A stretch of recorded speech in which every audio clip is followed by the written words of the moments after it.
सभी भाइयों को जय श्री राम जय आर्यावर्त।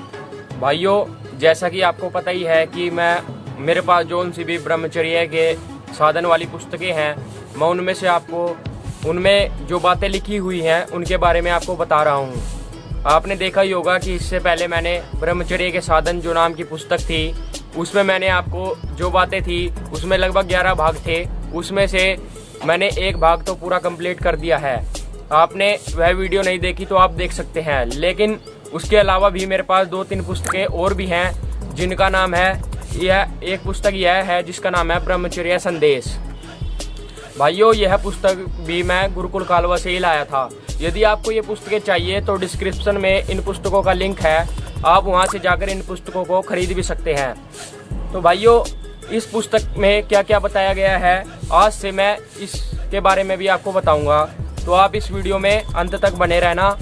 और इसमें लगभग भाइयों, इसमें कोई भाग नहीं है, यह पुस्तक पूरी ज्ञान की बातों से भरी हुई है।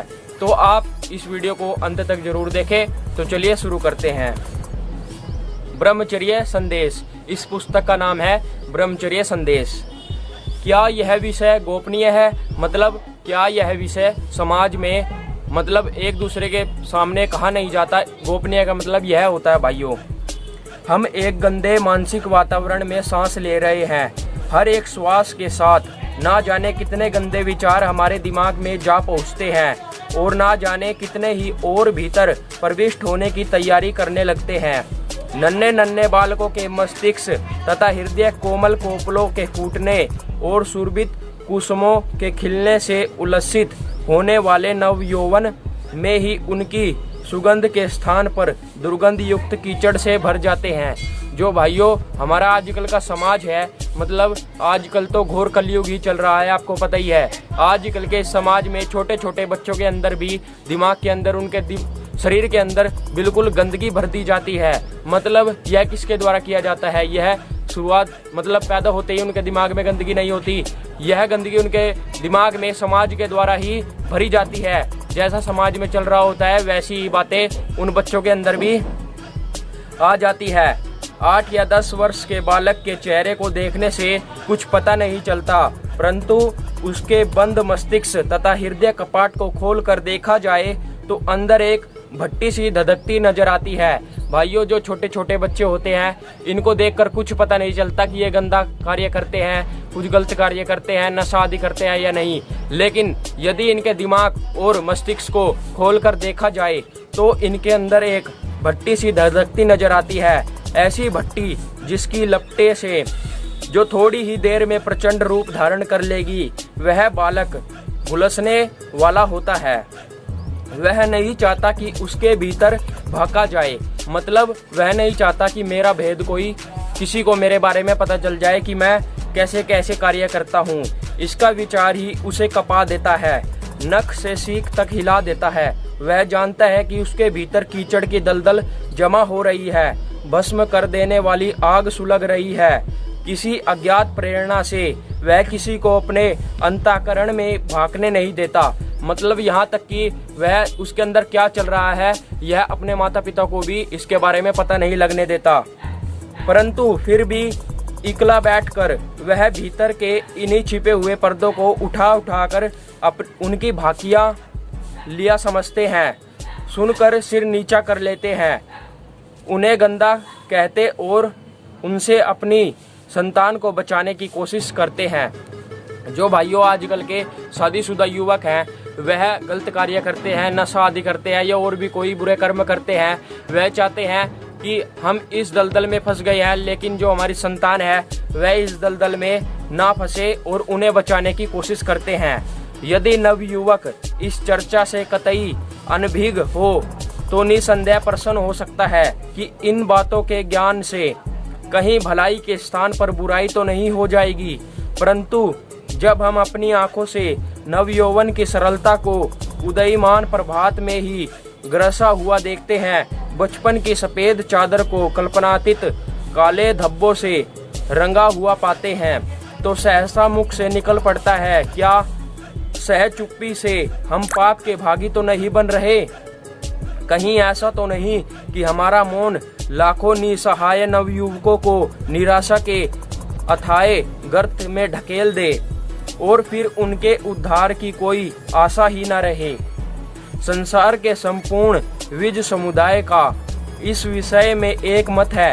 उत्पादक अंगों के संबंध में बालक कहीं ना कहीं से ज्ञान पा ही जाता है, या तो उसकी दिनों दिन बढ़ती हुई उत्सुकता को शुद्ध पवित्र विचारों से शांत कर दिया जाए, नहीं तो आदम और हव्वा की संतान शैतान से सब कुछ सीख ही जाती है। क्या ही अच्छा होता यदि पशुओं की तरह मनुष्यों भी बिना सिखाए इन विषयों पर निसर्ग द्वारा ही ज्ञान होता। भाइयों, यदि जो छोटे छोटे बच्चे होते हैं उनको यदि बचपन में ही सही ज्ञान दे दिया जाए तो वह बड़े होकर भी सही ही अपने जीवन यापन करते हैं और सही रास्ते पर ही चलते हैं। अन्यथा यदि उन्हें किसी भी प्रकार का ज्ञान ना दिया जाए तो वह बुरी संगति में पड़कर अपनी जिंदगी पूरी तरीके से बर्बाद कर लेते हैं। आपको तो पता ही है कि अच्छे काम हमें देरी से आते हैं और जो गलत काम होते हैं वह हम जल्दी सीख जाते हैं। आपको तो पता ही है भाइयों, क्या ही अच्छा होता यदि पशुओं की तरह मनुष्यों को भी बिना सिखाए इन विषयों का निसर्ग द्वारा ही ज्ञान होता। परंतु मनुष्य और नैसर्गिक ज्ञान होने का समय भी नहीं आता कि मनुष्य सब कुछ पहले ही सीख जाता है और उसके सीखने का साधन सदा गंदा, अत्यंत गंदा होता है।